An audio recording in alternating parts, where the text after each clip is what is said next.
Saudações, pessoal! Estamos chegando novamente ao fim de uma das disciplinas de programação e eu vou passar para vocês aqui uma tarefa bem interessante. Vai ser a construção de uma mini aplicação web utilizando algumas ferramentas aqui com o Java que a gente vem estudando, tá?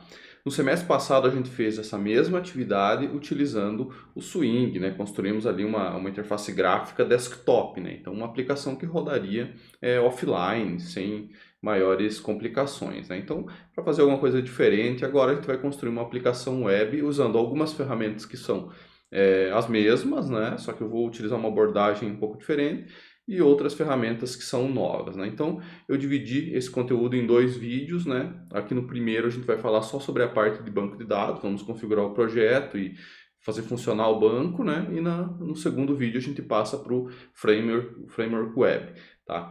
Então nós vamos utilizar, assim como no semestre passado, o SQLite, né, que é uma biblioteca bem pequenininha, funciona em praticamente todas as plataformas, é uma biblioteca já bem conhecida, né? Ela cria um banco de dados relacional em forma de arquivo, né? Então você não precisa instalar um servidor nem nada disso, ela cria um pequeno arquivo e consegue manipular isso através de SQL, tá? O porém do SQLite é que você precisa escrever os SQLs, né? Então você precisa escrever todas as tuas os selects, os inserts, enfim, né? Você tem que construir toda a lógica do teu banco de dados com SQL, né? Já há muito tempo a gente tem ferramentas que facilitam a nossa vida nesse sentido, né? Que são os famosos ORM, né? Então, são ferramentas que conseguem fazer um mapeamento de um objeto para um banco relacional, né? Então, ele se vira com esse meio campo entre os objetos Java que nós temos e o banco de dados SQL, seja ele qual for, né? Aqui a gente vai utilizar o SQLite, mas essa biblioteca aqui, por exemplo, ela é compatível com um monte de bancos, né? Você pode utilizar ali o MySQL, Postgres, Microsoft, enfim, um monte de banco de dados diferentes, né?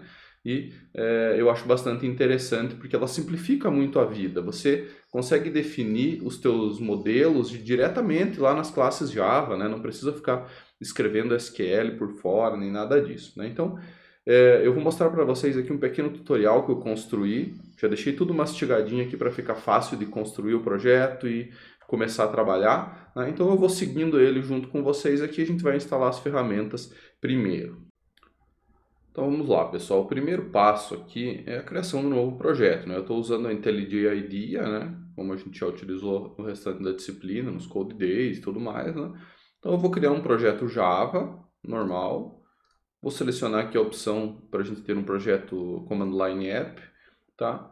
E eu vou dar um nome aqui de Web App 2021, tá?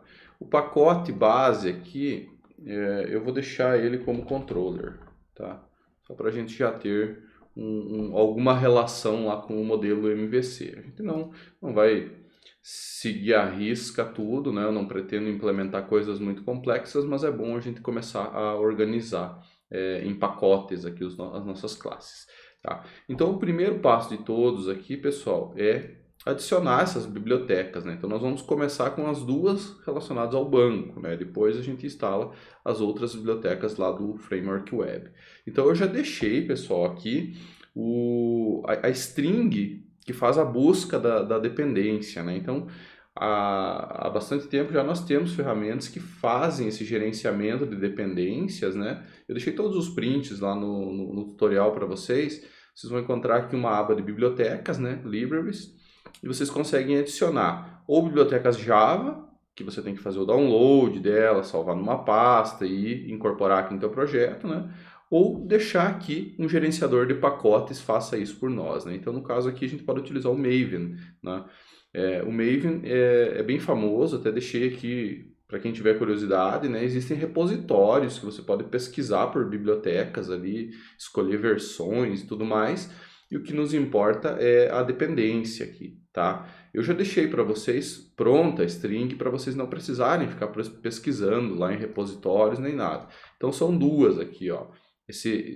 A primeira seria do SQLite, né? Então eu vou copiar esse cara aqui, colo ele aqui na parte de busca de pacotes e dou um OK, né? Ele já encontrou aqui, OK. né? Então esse cara aqui ele vai baixar os arquivos .jar, ele faz isso automaticamente. Esses jar são as bibliotecas do Java, são coisas que outras pessoas construíram e nós podemos incorporar nos nossos projetos, né? O Ormlite também, né? Então aqui já vem até com a versão e tal. Eu peguei as últimas lançadas, né? Isso para vocês aqui na disciplina não vai fazer muita diferença. Mas se você for construir um projeto no futuro, pesquise pelas versões mais novas, né? Aí você entra lá no Maven Central ou algum outro site e procura pela versão mais nova, tá? Então adicionei aqui, ok. Beleza, as duas bibliotecas já estão aqui e elas vêm com alguns pacotes a mais, isso para nós por enquanto não importa, né? Então aplicar aqui, ok, né? Ele já está pedindo aqui se é para fazer o download dos índices ali, né? Eu marco aqui always, né? Que sempre deixa que ele baixa automaticamente. Então as duas bibliotecas estão instaladas. Feito isso, pessoal, lembrando que tem todo o tutorial aqui, né? Então não vai ter como se perder. O que a gente precisa fazer? Nós precisamos criar modelos, né, que seriam os dados a serem armazenados lá no nosso banco, né? Então, eu deixei um exemplo aqui, que é basicamente o que eu fiz no semestre passado, né, que seria uma classe livro ali e tudo mais, né? Ele tem um ID e um título, né? Eu vou fazer um pouco diferente aqui, só para a gente criar um exemplo a mais aí para vocês, né? Então, se vocês tiverem dúvidas, vocês podem pesquisar lá, olhar a playlist do semestre passado também. Então vamos lá, eu vou criar uma classe carro aqui, que é bem parecida com um outro exemplo que eu uso em outra disciplina, tá? Essa classe carro, eu vou criar um private integer, vou deixar como objeto já, né? ID, brand, que seria a marca, e o modelo, né? Então, um carro ele vai ter um ID, uma marca e um modelo, tá? Vou gerar aqui construtor, para a gente conseguir criar esses objetos. E aqui uma coisa bem importante, tá? Nós usamos esse construtor para criar os nossos objetos, né? O Ormlite que a gente vai utilizar, ele precisa de um construtor vazio, né? Então eu cliquei em cima aqui para não selecionar nenhum. Ele precisa de um construtor vazio, tá? Para ele poder criar os objetos internamente, né? Então eu vou deixar aqui, ó, exigido pelo Ormlite. Então, construtor vazio exigido pelo Ormlite. Beleza. Não vou criar getter e setters por enquanto, né? Só um toString aqui para a gente conseguir ver esses objetos efetivamente. Então aqui é uma classe Java normal, não tem nada demais nela, né? O que vocês vão reparar aqui é que lá no exemplo eu deixei para vocês algumas coisas aqui anotadas em cima. Então esses carinhas que começam com arroba em cima de alguma coisa, seja em cima de uma classe, em cima de uma variável, do que for, são anotações, tá? Essas anotações nós podemos puxar lá direto do Ormlite, né? Como a gente importou a biblioteca, ela já está presente aqui, ó. Então, database table, para eu dizer ao Java em qual tabela do banco de dados essa classe vai ser armazenada, né? Então, aqui ele até sugere um nome ali, ó, table name igual a cars, tá? Então, seria na tabela carros, basicamente, que a gente vai armazenar esses caras aí. Agora a gente pode marcar quais atributos nós queremos que tenha naquela tabela, tá? Então lá quando você está trabalhando com SQL, você tem um create, table e especifica os campos, né? Os atributos, né? Aqui a gente pode fazer isso também, né? Seria o database field, tá? Esse database field, na prática, basta você fazer isso, ó. Você coloca arroba database field em cima das variáveis, ele vai entender que model é um campo, brand é outro e o ID é outro.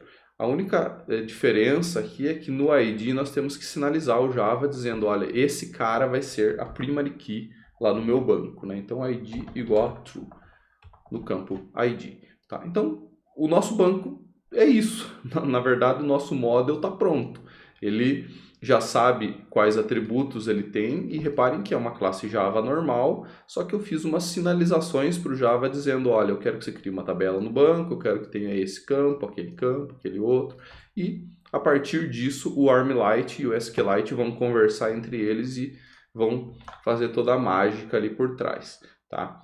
Como que eu uso esse modelo aqui? Porque eu quero armazenar carros no meu banco de dados, né? Eu deixei um exemplo aqui bem minimalista e eu vou construir ele aos poucos com vocês explicando o que a gente precisa para fazer o banco funcionar minimamente. Depois a gente passa a organizar isso aqui, talvez criamos alguma classe a mais para centralizar tudo ou não. Vamos ver aqui. Então, a primeira coisa que você precisa fazer é ter uma conexão com o banco de dados. Aqui para nós estamos usando o SQLite. O SQLite é um arquivo na mesma pasta do teu projeto. Ele simplesmente vai criar um arquivo ali, né? Só que da mesma forma, nós precisamos ter uma conexão com esse arquivo. Se você estivesse trabalhando com outro banco, essa conexão poderia ser uma conexão com um servidor remoto, enfim, né? Poderia ser um IP de um servidor, um endereço web, uma URL, enfim, né? Aqui o que a gente precisa fazer? Nós temos que, independente de qual banco for, nós temos que criar uma conexão, né? Que seria o nosso connection source aqui. Eu vou chamar de com, tá? Esse cara aqui, ele pode ser de vários tipos diferentes. Nós vamos usar o JDBC, que é o padrão de conexões no Java. Então, praticamente todos os bancos que vocês forem trabalhar vão utilizar o JDBC, tá? Então, feito isso, o construtor desse JDBC aqui, ele precisa saber onde fazer a conexão, né? Eu tenho uma string aqui já meio pronta, mas eu vou construir de volta ela com vocês para vocês entenderem o que é essa string, tá? Essa string, como eu falei, ela poderia ser uma URL para um servidor remoto, poderia ser um monte de coisa, né? Aqui nós queremos dizer o seguinte, que vai ser uma conexão do tipo JDBC, né? Dois pontos. SQLite, que é o tipo de banco que eu estou utilizando, e na sequência aqui é o nome do arquivo. Eu até sugeri ali mydatabase.db, mas poderia ser qualquer coisa. Você poderia criar o nome que você quisesse aqui. Ele simplesmente ia criar um arquivo junto no teu projeto, tá? O que mais que nós precisamos se preocupar quando estamos criando essa conexão aqui? Essa conexão ela lança exception. Então, se vocês lembrarem das aulas de exceptions lá, temos algumas opções ali, que seria ou colocar um try catch ou fazer um throws aqui, né? O tipo de exception que ela lança é esse aqui, ó, SQL exception, tá? E ele tem mais um, se eu não me engano. Opa, faltou o new aqui, ó. Tá. Ela lança exception, né? Então eu tenho que anotar aqui dizendo que esse método main aqui ele é perigoso, né? Ele pode lançar alguma exceção ou não, né? Então nós teríamos essa opção ou ainda fazer um try catch aqui, né? Como o próprio Java sugere, né?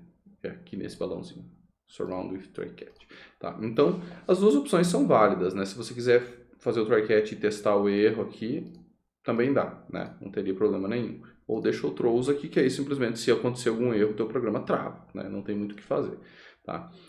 Feito isso, pessoal, criada a nossa conexão, nós precisamos criar as tabelas, né? Pense que a primeira vez que o usuário executar teu programa, o banco não existe, né?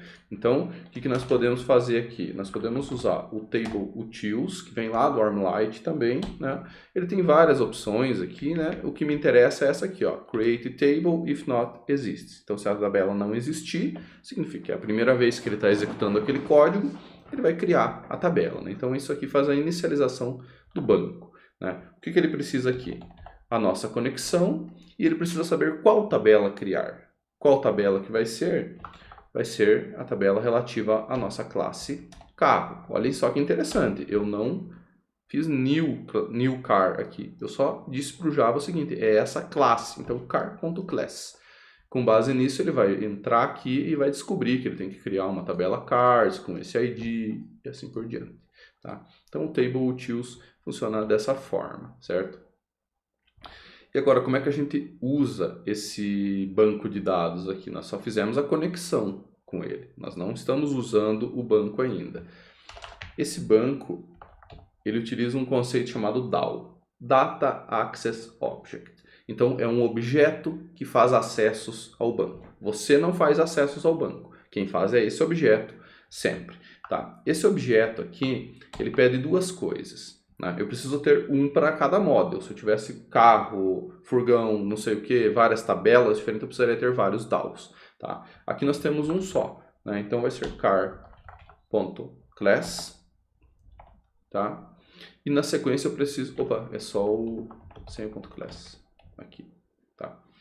E eu preciso dizer também para o DAO qual é o tipo da minha primary key, tá? A minha chave aqui é integer, né? Então, integer. Assim ele sabe que ele precisa fazer um objeto de acesso à classe carro ali, né? Com a tabela cars, usando um ID do tipo integer. Tá? Deixa eu só importar esse cara aqui, que aí ele...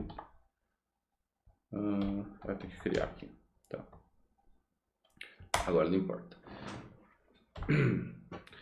Agora nós vamos utilizar esse objeto aqui, na verdade ele só está sendo descrito, né? O que eu quero fazer, a criação dele é aqui dentro, né?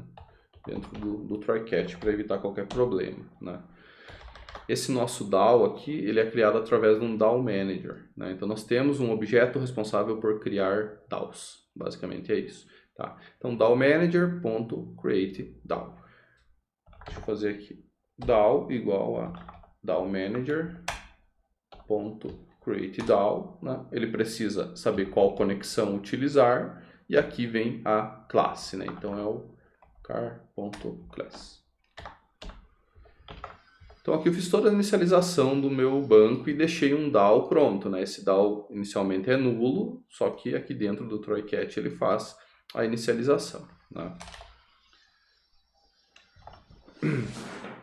Feito isso, pessoal, nós podemos passar a utilizar o nosso DAO para criar, ler objetos, enfim, né? Se a gente tentar executar agora, nada vai acontecer, porque nós não temos nenhum objeto no nosso banco, né? O que a gente pode fazer agora? Utilizar esse DAO, e olhem só que interessante, ele tem método create, que recebe um objeto do tipo car, ele tem um create que recebe uma coleção de carros, então você pode criar um monte de carros ao mesmo tempo. Ele tem método update, se você quiser atualizar um carro, você salvou ele no banco e depois você quer mudar alguma coisa, ele consegue fazer isso. Ele tem o delete para você apagar um carro, e ele tem queries, tá? Então eu consigo fazer queries todos, né? Ele vai retornar uma lista de carros com todos os carros lá do banco. Eu consigo fazer query por ID, consigo fazer query por igualdade, que aí eu digo qual atributo e passo um objeto e passo um valor, ele vai conseguir trazer todos aqueles que batem, né? Então todos os carros da marca Volkswagen, por exemplo, né? Vamos começar do princípio aqui, DAO.create, para a gente criar alguns carros aqui, né? Eu precisaria ter um objeto carro, então eu vou fazer um new aqui dentro, new car. Esse cara vai ser o ID 1. Qual que é o próximo atributo lá? É o brand. Então, Volkswagen Fusca. Se eu não me engano, isso aqui também pode disparar... tá. Não foi inicializado. Isso aqui pode disparar exceptions. Todas essas operações que mexem com o DAO, elas podem disparar exceptions. Então, eu vou fazer o seguinte, ó. Eu posso deixar todo mundo dentro do try-catch, né? E fazer todo o meu código desse jeito. Ou ainda eu posso fazer aquela primeira solução que eu falei para vocês lá. De simplesmente sinalizar que isso aqui pode dar algum problema. Throws exception. Tá? Que aí o meu código não precisa ter o try-catch. Só que lembre, se acontecer algum erro, meu programa trava. Tá? Eu estou correndo esse risco. Beleza? Criei um carro aqui. Vou criar uns 3 aqui, então. Não posso repetir IDs, porque nós temos uma primary key. 2, 3.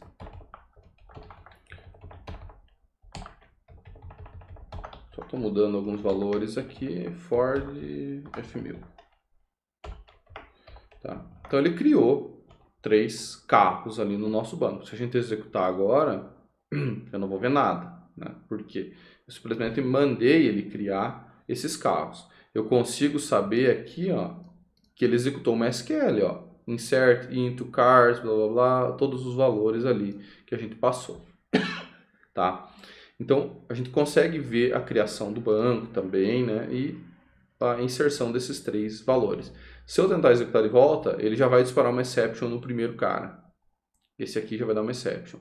Olha, por quê? A primary key tem que ser única, né? E eu mandei um carro com ID 1 de volta. Ele já está salvo no banco. Olha só que interessante. Olha, acabou de criar um arquivo aqui, ó, database.db, tá? Então, nós não conseguimos criar dois carros com o mesmo ID. Tá? Eu vou comentar essa linha aqui e agora não vou criar carro nenhum mais. Deixa eu tentar imprimir todo mundo que está lá no banco. Então, nós temos carros dentro de alguma coleção, né? Para todo carro dentro de alguma coisa, né? O que é essa alguma coisa? Nós podemos fazer o query for all. Ele vai retornar todos os carros. Então, olha só que interessante. Eu estou fazendo um for each no banco, né? Eu não tenho essa coleção em lugar nenhum aqui, né? Estou acessando o meu DAO para buscar todos os carros e eu estou percorrendo essa coleção como se fosse uma array list, uma lista normal, né?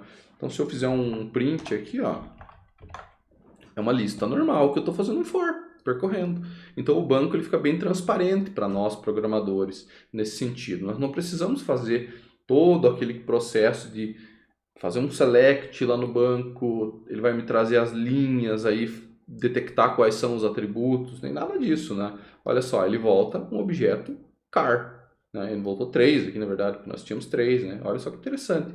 Então, o banco ele é bem transparente para nós programadores, né?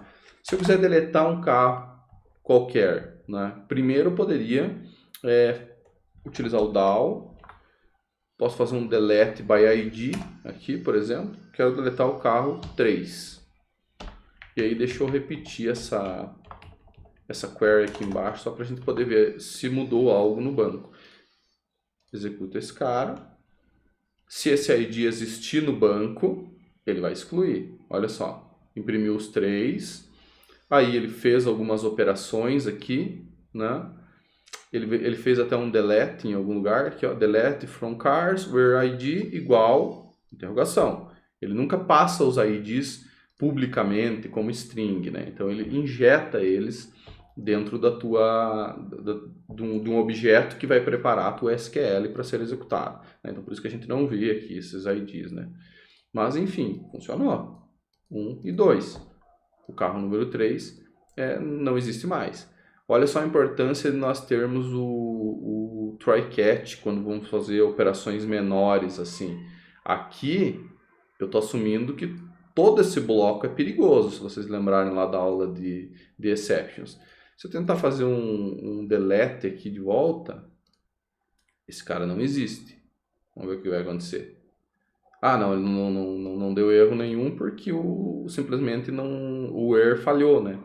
Where ID igual, ele não encontrou ninguém e mudou 0 linhas, né? Se a gente tentasse criar de volta, como eu falei para vocês, ele provavelmente daria problema com chaves primárias duplicadas, né? Se a gente tentar criar em cima do 1 que está aqui, ele vai dar uma exception e simplesmente vai falhar, né? Então, olha só o que eu queria mostrar para vocês aqui. Se a gente tentar executar, como eu tô considerando o bloco inteiro perigoso, ó, ele imprimiu aqui os 2 iniciais, né? E ele deveria imprimir de volta, né? Só que deu uma exception aqui e meu programa travou, tá? E para finalizar aqui, pessoal, deixa eu mostrar para vocês como que a gente poderia fazer a atualização de algum registro, né? Então, esquecendo um pouco esse primeiro for aqui, vou deixar só um imprimindo.